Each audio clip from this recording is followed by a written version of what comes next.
Bonjour.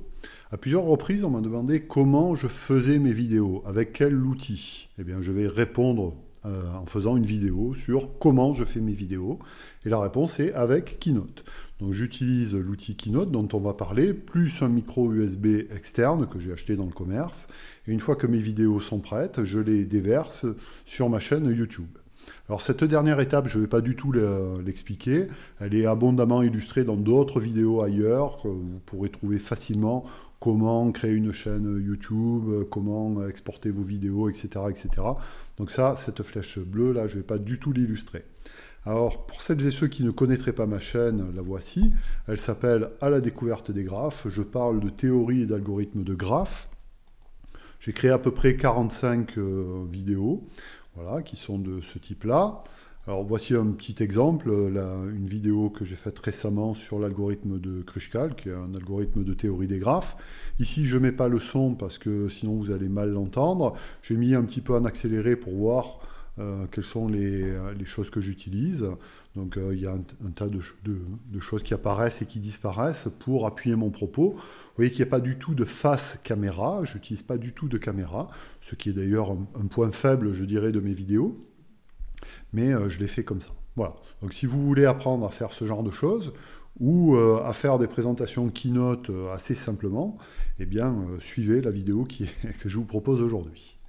Voilà, donc toutes mes vidéos sont du même type, je dirais, en termes de présentation. Bien, alors, quelques éléments de contexte qui sont importants. J'utilise à ce jour la dernière version de macOS. J'ai un MacBook Pro. J'utilise aussi à ce jour la dernière version de Keynote, qui est l'outil de présentation d'Apple, l'équivalent de PowerPoint, si vous voulez, mais pour les Mac. C'est aussi disponible d'ailleurs sur iPad. C'est peut-être disponible sur iPhone, ça j'en sais rien. Et un point important, cette vidéo est enregistrée début mars 2019, c'est-à-dire que si vous l'écoutez dans 2-3 ans, ben, peut-être qu'il y aura des choses qui seront un petit peu obsolètes. Voilà, donc maintenant je vais vous montrer comment faire tout ça. Donc là j'ai lancé Keynote, je suis sous Keynote déjà, qui est, je crois, un outil qui est disponible, me semble-t-il, aussi sous Windows. Ça j'en suis pas certain, vous pouvez laisser des commentaires sous cette vidéo pour celles et ceux qui auraient éventuellement Windows et qui s'en serviraient sous Windows ou sous Linux éventuellement. Ça, je ne sais pas, en tout cas, moi, je l'utilise sous Mac. Donc, dans Keynote, je viens sur Fichier, je vais créer un nouveau document. Donc, j'ouvre ici. Alors, il m'ouvre une fenêtre de choix de thèmes. Donc, il y a tout un tas de thèmes qui sont déjà prédéfinis. Vous pouvez définir les vôtres, évidemment. Moi, je vais utiliser la plus simple, ici, qui est blanc. Donc, je double-clique sur ici. Et ça va m'ouvrir donc un nouveau document, vous voyez, qui est sans titre. Alors évidemment, je peux changer le titre, je peux faire fichier, renommer, enregistrer sous, etc. à partir du menu fichier. Je ne vais pas le faire, ça ne m'intéresse pas ici. Alors tout d'abord, quelles sont les diverses zones de l'écran? Ici, je vais avoir la zone que je peux agrandir ou rétrécir, qui va me donner l'ensemble de mes diapositives. Donc je peux éventuellement supprimer en faisant ça. Mais en général, je laisse mon navigateur en fait de slide. Ça me permet de voir où j'en suis. Ici, ça va être le slide principal sur lequel je vais travailler, le slide courant. Et puis ici, à droite, les éléments qui vont me permettre de jouer sur le format des objets que je vais insérer au fur et à mesure. On va voir comment, de jouer sur l'animation et puis de jouer sur le document entier. Donc on va surtout voir ces deux choses-là, ici. Et puis en haut, toute une barre de choses intéressantes. Je peux insérer des tableaux, je peux insérer des graphiques. Ça, je ne vais pas du tout le faire. C'est quelque chose qui peut vous intéresser éventuellement si vous faites des présentations plus commerciales ou comptables, des choses comme ça. Du texte, on va le voir. Et puis des figures, ça aussi, on va le voir. On va mettre aussi d'autres objets. Bien. Alors si vous voulez enlever ça, vous cliquez là, ici. Et comme ça, vous avez votre diapo en plus grand format. Alors la première chose que je vais faire, je vais lire ce diaporama qui pour l'instant n'a rien. Donc si je clique, vous voyez, vous pouvez constater qu'il est complètement vide. Et vous pourrez apercevoir à gauche et à droite deux bandes noires qui sont un petit peu disgracieuses et qui me prennent de l'espace. Et c'est assez désagréable. Donc ce que je vais faire, je vais aller cliquer dans Document, ici. Et dans la taille des diapos, ici, au lieu d'avoir 4 tiers, je vais cliquer sur 16 neuvièmes. Voilà, ce qui va me permettre, lorsque je vais lire mon document, voilà, de bénéficier d'un espace horizontal plus important. Bien. Alors maintenant, allons-y. Eh bien, on va rajouter, on peut modifier ici, je vais mettre le titre de ma présentation, par exemple, voilà, enfin peu importe. Et puis je vais rajouter un slide. Alors pour rajouter une diapo, je vais appuyer ici sur plus, ce qui va m'ouvrir un petit menu ici avec tout un tas je dirais, de diapos qui sont déjà préformatées. Alors je vais utiliser celle-là avec un titre en haut et puis rien d'autre. Vous voyez que là maintenant j'ai deux diapos, ici la première et la deuxième. Ici ça va être le titre de ma diapo, alors je vais dire par exemple les graphes. Je vais quand même vous parler un petit peu de graphes. Et puis je vais mettre des objets que je vais animer. Voilà, donc ça c'est la partie vraiment intéressante de Keynote, parce que ça se fait de manière simple, et que ce soit pour une présentation de base ou pour faire des vidéos, eh bien c'est le même travail. Alors je vais venir ici dans Figure, vous voyez. Alors dans Figure, j'ai tout un tas de choses. Je peux mettre des symboles d'animaux, des symboles divers et variés, des lieux, enfin, voilà, donc il y a tout un tas de palettes. Ça c'est relativement récent, là, cette diversité. Donc, pour moi, je vais rajouter ici un sommet, un cercle, ici, voilà, que je mets là. Je peux jouer sur la taille de ce cercle en faisant comme ça, par exemple. Voilà, alors je vais le mettre, je vais faire un cercle comme ça. Et puis on va changer un petit peu ses attributs. Alors je vais changer les attributs en cliquant sur Format, ici. Et vous voyez que je peux jouer sur son style, sur le texte. Alors le texte, ici, je ne vais pas en mettre, sinon on ne va pas le voir. Mais je peux jouer sur le style, par exemple le remplissage couleur. Ici, je peux faire des dégradés, je peux en mettre aucun, éventuellement. Dans ce cas-là, ouais, j'ai un truc qui est complètement transparent.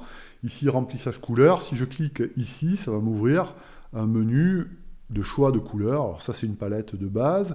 Je peux avoir des choses beaucoup plus sophistiquées, éventuellement des crayons de couleur, pourquoi pas, ou des palettes, vous voyez, de ce type-là. Alors je vais choisir des couleurs de base, je vais le mettre en bleu. Vous voyez, c'est un bleu légèrement différent de ce qu'il y avait tout à l'heure. Ou tiens, je vais le mettre en vert, par exemple. Alors c'est un vert assez clair.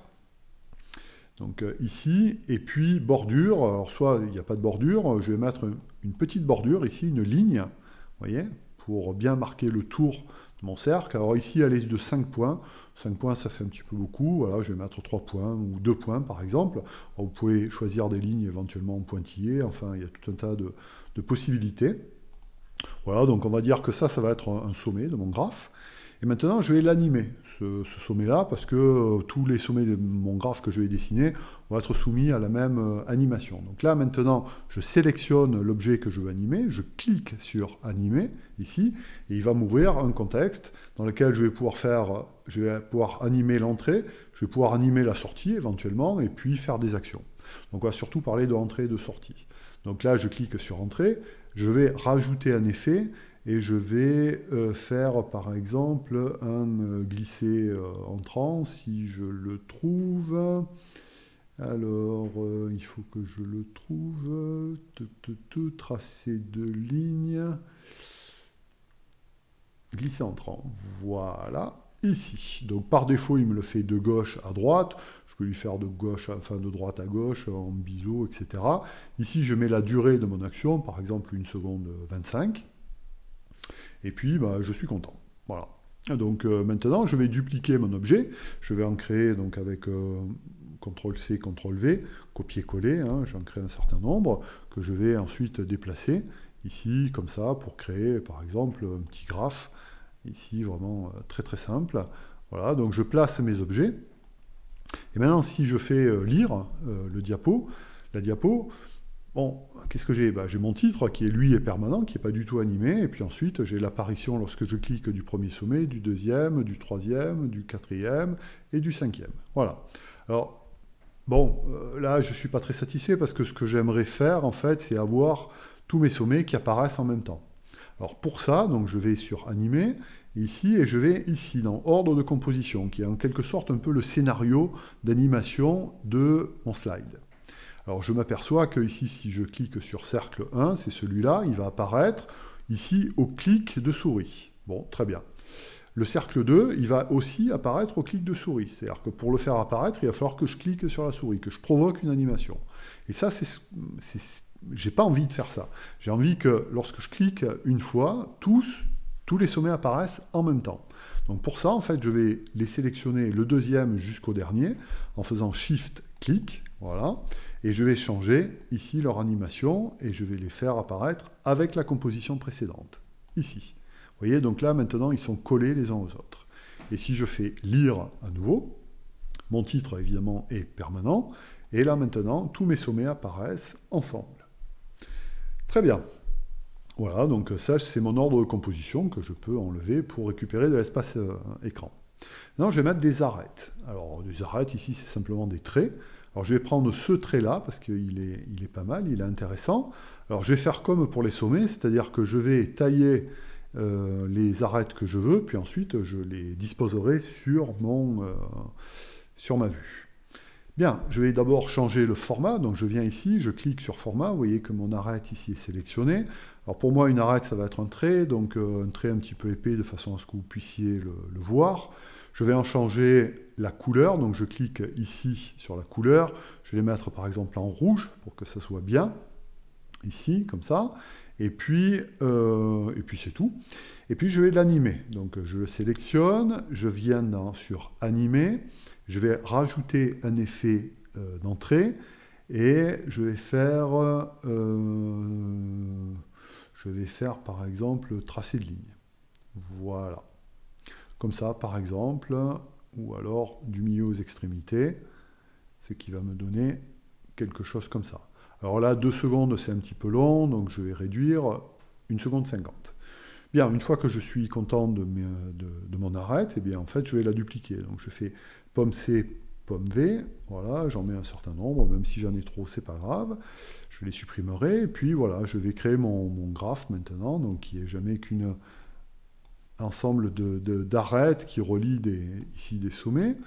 Voilà, donc je vais ici venir, vous voyez que c'est magnétique, en fait, ça vient coller, je n'ai pas besoin d'être très précis, hein, ça vient se coller, je dirais, au sommet.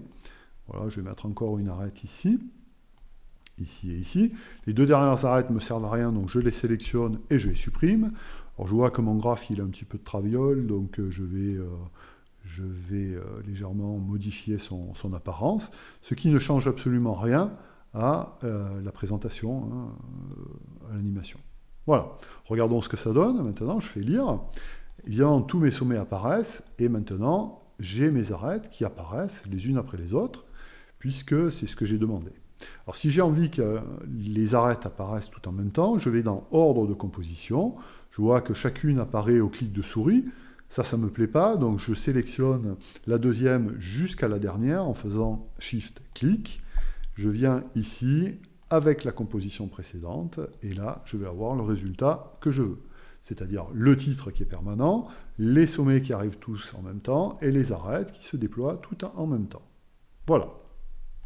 Très bien, donc là, je ferme ma transition, et puis je vais faire apparaître un petit peu de texte, par exemple. Alors, je vais, voilà, hop, modifier ça. Pour faire du texte, je clique ici. Voilà, je déplace où je veux, et puis je vais écrire du texte, les graphes par exemple. Très bien. Alors maintenant, je vais changer les attributs de format de mon texte. Alors remplissage, couleur, ça c'est pour mettre, on y viendra tout à l'heure. Le texte ici, je clique dans format texte pour, par exemple, changer la police de caractère. Alors vous en avez beaucoup, hein, de police de caractère. Moi j'utilise assez souvent Chalkboard. Je l'aime bien, voilà, bon, je la trouve assez lisible, pas trop rigoureuse, un petit peu fun, enfin bref, après, les goûts et les couleurs sont dans la nature. Je vais changer la taille de la police de caractère, je vais mettre par exemple 55, de façon à ce que ça se voit bien. Et puis je vais changer par exemple le style, je vais mettre une bordure, je vais mettre un cadre d'image, ici, voilà, quelque chose qui soit un petit peu joli. Un cadre d'image avec un remplissage couleur, par exemple, qui va être du cyan. Voilà, tac, comme ça. Très bien. Maintenant, je vais mettre un autre texte. Je vais mettre, par exemple, je sais pas, les sommets. Voilà. Alors, toujours pareil, je vais venir dans texte. Je vais changer la police de caractère. Je mets Chalkboard ici aussi. Je vais mettre, par exemple, 55. Et puis, sommet, j'ai envie que ça soit de la même couleur que les sommets de mon graphe. Donc je vais venir sélectionner ce que j'ai envie de changer comme couleur. Je clique ici sur la palette. Ici, je vais le mettre en vert. Et voilà ce que ça donne, ici. Très bien. Donc pour les arêtes, je vais faire la même chose. Donc pour ne pas m'embêter, je vais faire pomme C, pomme V. Voilà, je vais mettre les arêtes ici. Alors évidemment, il me l'a mis en vert, hein, puisque j'ai fait un copier-coller du truc précédent. Donc je sélectionne arêtes si j'ai envie de changer de couleur et de les mettre en rouge, par exemple, comme ça. Voilà. Donc là, maintenant, j'ai 3 textes, vous voyez, qui sont un petit peu différents les uns des autres. Si j'ai envie de les aligner, par exemple, je les sélectionne tous les 3. Je viens ici dans Disposition, et je fais Aligner, par exemple, à gauche. Voilà. Bien. Maintenant, je vais animer ces choses-là. Par exemple, pour les graphes, je viens dans Animer, je vais rajouter un effet, et je vais mettre un effet d'enclume, par exemple. Boum, vous voyez, ça tombe comme ça. Et puis, je ne sais pas, les sommets, je vais mettre machine à écrire, par exemple. Tac, tac, tac. Voilà, ça s'écrit caractère après caractère. Et puis, les arêtes, je vais rajouter un effet, par exemple, flash. Voilà, comme ça. Très bien. Donc maintenant, si je regarde ce que ça donne, ça va me donner ça. Mes sommets qui apparaissent, mes arêtes qui apparaissent. Ensuite, le texte qui apparaît au fur et à mesure avec diverses animations. Maintenant, si j'ai envie de changer l'ordre d'animation des choses, je viens ici dans ma palette d'ordre de composition, et puis par exemple, les graphes, j'ai envie de le mettre au départ. Voilà, donc je vais le déplacer, vous voyez, je vais simplement décaler mes étiquettes, ici je les prends, et puis je les décale avec ma souris. Donc je vais mettre par exemple ici les sommets, je vais faire apparaître les sommets, puis après je vais écrire les arêtes, et je vais faire apparaître les arêtes. Donc voilà ce que ça donne maintenant, avec une animation, avec toujours les mêmes effets d'animation, sauf que l'ordre est différent. Donc j'ai ça, je vais faire apparaître le terme les graphes, je vais apparaître maintenant les sommets, et puis après, hop, les arêtes. Voilà un exemple d'animation. Très bien. Donc maintenant, si je veux, par exemple, rajouter une diapo vierge, je fais comme ça. Je peux insérer dans cette diapo divers objets. Par exemple, je viens ici dans Choisir, je vais insérer ici, voilà, l'image de mon chat qui est en plein boulot ici. Le feignant, toujours en train de dormir, voilà, donc je le mets ici. Voilà, je peux évidemment, comme tout objet, l'animer éventuellement. Je peux le faire apparaître avec du flou, par exemple. Tac, comme ça. Et puis, je peux faire une action. Par exemple, je peux le déplacer. Voilà, je peux le mettre ici, par exemple. Et puis ensuite, je peux créer un effet de sortie qui va être, j'en sais rien, moi, iris, par exemple. Voilà. Donc, ce qui donnerait comme animation quelque chose comme ça. Donc, au départ, il n'y a rien. Je fais apparaître mon chat, je déplace mon chat, et je fais disparaître mon chat. Voilà. Voilà un petit exemple. Encore quelque chose, si vous faites des présentations un petit peu mathématiques, ça peut vous intéresser. Vous allez dans Insérer équation. Ça, c'est disponible depuis assez peu de temps. Donc, vous pouvez mettre des équations LaTeX. Alors là, pour ça, il faut connaître LaTeX. Donc, je vous donne un petit exemple. Par exemple, vous écrivez f de x égale, et puis on va faire par exemple une fraction de... Alors, je ne sais pas, par exemple, SQRT de, alors, x, je sais pas, carré, moins 1, alors, je dois avoir oublié, voilà, divisé par ln de x, moins, j'en sais rien, j'écris absolument n'importe quoi, moins pi. Voilà, et puis par exemple, plus, alors on va faire une somme de, alors de i égale 1 à jusqu'à infinity, voilà, de, je sais pas moi, x exposant une fraction, voilà, pour faire quelque chose d'un petit peu compliqué, de 1 sur, je sais pas, 1 sur i, par exemple. Voilà. Vous voyez, donc en quelques lignes de code, alors il faut connaître encore une fois LaTeX, hein, c'est pas évident, vous avez aussi des vidéos, c'est très documenté, et vous avez un aperçu de votre équation, vous cliquez sur Insertion, et il vous l'insère ici. Alors évidemment, comme tout objet Keynote, vous pouvez le déplacer, vous pouvez changer. Alors, sur le format, vous ne pouvez pas changer ici la police de caractère, évidemment, mais vous pouvez éventuellement mettre, je sais pas, une bordure, une ligne, par exemple. alors un petit peu moins épaisse que ça, si vous voulez, ou une bordure, enfin peu importe. Vous pouvez même animer votre objet, éventuellement, voilà, avec une entrée qui va être, je sais pas, un dérivé mis à l'échelle, par exemple, quelque chose comme ça. Alors là, elle est un peu longue, 3 secondes, voilà, donc quelque chose qui va être comme ça, par exemple, ce qui va vous donner la diapo un peu bizarre, où il y a un chat qui apparaît, un chat qui se déplace, un chat qui disparaît, et puis une équation, ici, qui apparaît de manière momentanée. Voilà, donc on peut faire tout un tas de choses, il n'y a aucun problème. Une fois que votre présentation est prête, maintenant pour l'enregistrer, vous allez ici, vous allez dans Lecture, et vous allez cliquer sur Enregistrer le diaporama, ce qui va vous ouvrir cette fenêtre de travail ici, avec un millimètre ici. Vous allez cliquer sur ce bouton pour commencer l'enregistrement de votre présentation. Alors refaisons-la, vous vous mettez sur votre première diapo, vous venez sur Lecture, Enregistrer le diaporama, voilà, et ici vous avez ce qui va apparaître à l'écran, et ici ça va être à la prochaine diapo lorsque vous allez cliquer. Donc vous appuyez ici, je ne vais pas le faire puisque je suis déjà en train d'enregistrer une vidéo, vous allez lancer l'enregistrement, ça va vous enregistrer votre truc, ici vous avez le chrono, une fois que c'est terminé, vous cliquez ici pour terminer votre enregistrement, vous sortez, et puis ensuite, vous allez pouvoir exporter cet enregistrement qui est sur Keynote, vous allez pouvoir le mettre sous un format vidéo. Alors, comme ici, je réenregistré, j'ai pris une des dernières vidéos que j'avais faites sur l'algorithme de Kruskal, vidéo qu'on a aperçue tout à l'heure, qui là est toujours enregistrée. Vous allez dans Fichier, vous allez dans Exporter vers, et puis ensuite, ici, Vidéo, vous cliquez sur Vidéo, et bon, moi je choisis la résolution 1080 points. Vous allez sur Suivant, ce qui va vous permettre de choisir un fichier dans lequel votre vidéo va être mise. Voilà, et ensuite il va faire la transcription entre le format Keynote qui est enregistré et puis un format vidéo que vous allez ensuite pouvoir, comme on l'a dit tout à l'heure, déverser sur YouTube. Voilà, et ça vous donne une vidéo, une nouvelle vidéo sur votre chaîne de vidéos. Voilà, j'espère que ça vous aura été utile.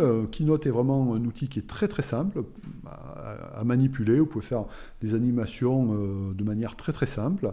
Il y a plein de choses à faire, il y a plein de choses qu'on n'a pas vues, hein, notamment.